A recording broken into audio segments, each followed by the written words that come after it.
விஜயகாந்த். அதனால தான் வந்து அந்த படம் வந்து பயங்கர சிறப்பாக வந்தது. இன்றைக்கும் அந்த படம் ஃப்ரெஷ்ஷாக இன்றைக்கி பார்க்குற மாதிரியே இருக்கும். அந்த படம் அவ்வளோ அழகாக நேர்த்தியாக எடுக்கப்பட்ட ஒரு படம் அது.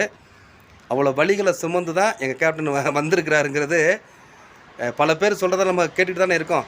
எல்லா நடிகர்களும் எவ்வளோ ரிஸ்க் எடுத்து அதை அவரை வந்து அவர் பண்ணி கொடுத்துருக்கிறாரு. அந்த அந்த காட்சி சரியாக அமையணும், சரியாக வரணும், நம்பகத்தன்மை ஏற்படுத்தணுங்கிறதுக்காக கடுமையாக உழைத்தவர் கேப்டனு.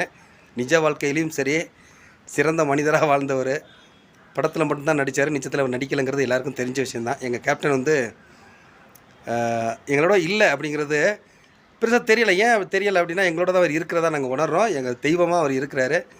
அவரோட பிறந்தநாள் வருகிற ஆகஸ்ட் 25ஆம் தேதி எல்லோரும் சிறப்பாக கொண்டாடுவோம், ஹாப்பியாக கொண்டாடுவோம். கேப்டன் இல்லைங்கிறதுலாம் இல்லை, நமக்காக அவர் இருக்கிறாரு, நமக்கு ஆசி வழங்குறாரு. அவரை வந்து மிகச்சிறப்பாக நம்ம அன்றைக்கி கொண்டாடுவோம்.